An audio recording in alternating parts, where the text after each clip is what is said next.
When the Doom claimed Valyria, the great freehold fractured into warring cities and upstart nations, ripe for the taking.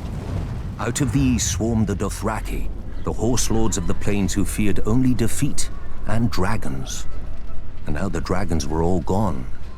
Under the great Khal Temu, they sacked and burnt every town and city in their path. No army could stand against them, because the Dothraki do not stand. The horse lords do not draw up battle lines or hide behind shield walls or lair themselves in armor. The Dothraki charge. Their blades are more scythe than sword, the better to cull the infantry ranks without breaking stride. Even their archers fire from horseback so that advancing or retreating, the arrows never cease. To the Dothraki, a man who does not ride is no man at all, without honor or pride. When the city of Qohor realized Khal Temu was coming, they strengthened their walls, doubled their own guards, and hired 2 full companies of sellswords. The Dothraki were used to glorified farmers with spears. Qohor would show them a proper army, with mounted and armored cavalry to match the Horde's own. As an afterthought, the city leaders sent an envoy to Astapor to buy Unsullied. The slavers had always claimed that the Unsullied were the great Giscari legions come again. Few cared. The dragon-burned ruins of Old Gis were a stark reminder that the age of the foot soldier was over. The envoy had his orders, however, and quickly bought 3,000 Unsullied for the long march back. For Unsullied do not ride. But while they marched, Khal Temu arrived at Qohor.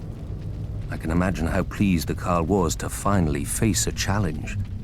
By the end of the battle, crows and wolves feasted on what remained of Qohor's heavy horse. All the sellswords had fled. Qohor knew that the Dothraki would very soon break through the gates to rape, slave, and burn at their pleasure. Yet the next day, Khal Temu woke to find, before the gates, 3,000 eunuchs in formation, armed with only spears, shields, and spiked helms. The Unsullied had slipped past the Khal's army in the night while the Dothraki feasted.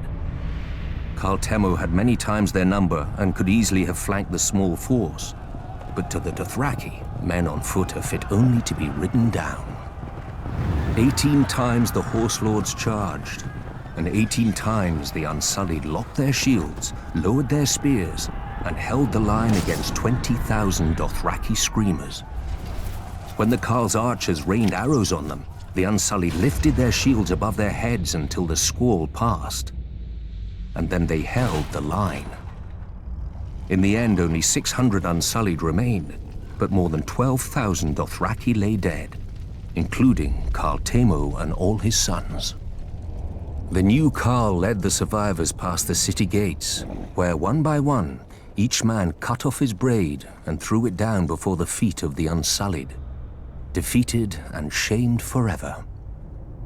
Since that day, the Unsullied fill the ranks of cities and households wealthy enough or desperate enough.